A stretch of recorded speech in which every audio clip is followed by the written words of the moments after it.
Hello. Good evening, not afternoon or evening. Again, thank you all for coming. On behalf of the Islamic Center of Orlando, I would really like to thank all of you for coming. And like Josh was saying, that one of the main reason why we try to organize these beautiful gatherings is to break the ice. We like people to feel comfortable in the company of Muslims. We want people to feel comfortable coming to the mosque to learn who Muslims are and to shed any fear that they might have towards Muslims.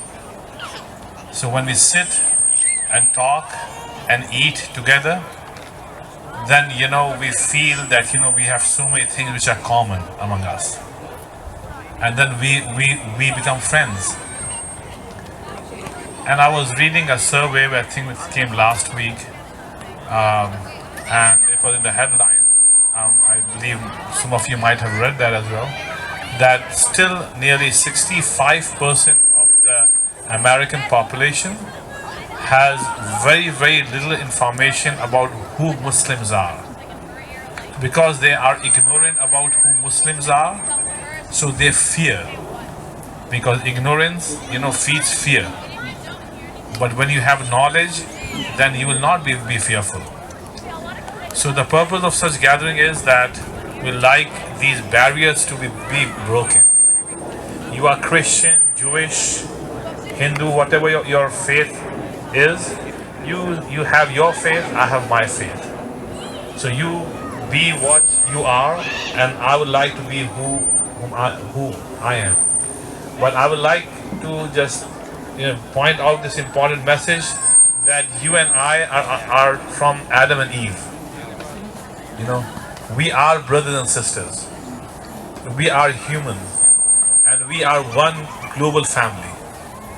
So if we are one family and we believe in it, so we need to know each other's. Because if a brother doesn't know his brother or sister, so then that is no family. We need to know who we are. So this is the purpose of such gathering. And I would really like to thank all the clergy people who came here. That it takes a lot on part of an imam or a rabbi or a priest or a pastor or father to convince the members of that religious place to go and to go to a mosque and sit with them, eat with them, know about them. And I was just talking to one of my students who said, well, nice gathering. Just 10 minutes ago he was talking. He said, nice gathering. I said, it took us 3 months to get these people here. It's not easy, We have to go, we have to make friendship, we have to make them feel comfortable in our company. And then only then people say, yes, we'd like to come. So we are friends now, We are brothers and sisters now. You are Christian, I'm Muslim. You are Jewish, I'm Muslim. It's fine, It's just like we are like flowers in a garden. You go to a garden, there are different colors flowers. If there is a garden in which there's one color, that is no garden. You see? So we are of different faiths, different beliefs, but we make a pledge to God that we are all His creation, and we will acknowledge these differences that we have. And I guess these differences make us more beautiful. You see? So I would like to thank all of you for coming. And like Josh was narrating a few stories, I'd like to narrate one story of our Prophet Muhammad, because he taught us how important interfaith activities are. He taught us how important it is to respect people of other faith. So like mosque, right? We have millions of mosques all over the world, but the second most sacred mosque to us is the one which is called the Mosque of the Prophet in a city called Medina in Saudi Arabia. That's the second most sacred mosque. So during the time of Prophet Muhammad, a group of Christians traveled from a certain city. They came to Medina to meet the Prophet and talk to him. So since there were no motels in Medina, no hotel in Medina, no resorts, no Disney World, nothing there, right? So Prophet was thinking where to host them, right?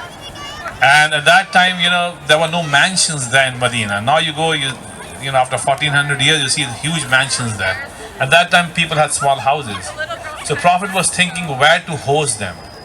So he decided to host them inside the mosque itself.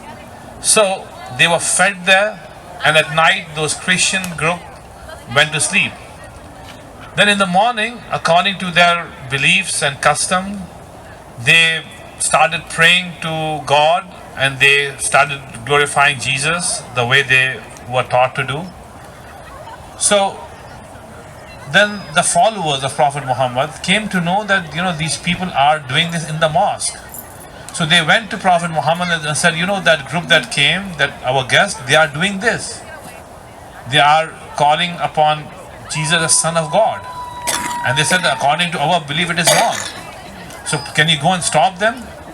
So Prophet said that, are they bothering you? Are they doing something that is bothering you? He said, no. So then Prophet said, leave them. Let them pray the way they are taught to pray. You pray the way you have been taught to pray. And then he said that they are our guests. They are the guests and they are in the mosque. Let them pray the way they want to pray. This is 1400 years ago. And we follow this Prophet. And we want to be as broad-minded as possible.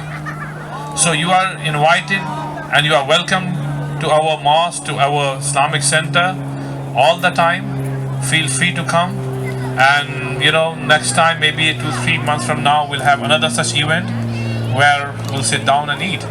And maybe we'll have a different menu. You see, when we were planning, right, we were thinking about should we have a pure Indian food. I'm from India, right? But then some of them said, well, it's so spicy. Some of them might not like. But I said, well, I knew some of them, they know all about Indian food. Just now where is he? One of my friend was saying that about tandoori chicken, right there. He said he went to India and he eat tandoori chicken. I said, it's spicy. He said, no, he loves it. So maybe 3 months down the road, we will have another one. We'll have an Indian menu.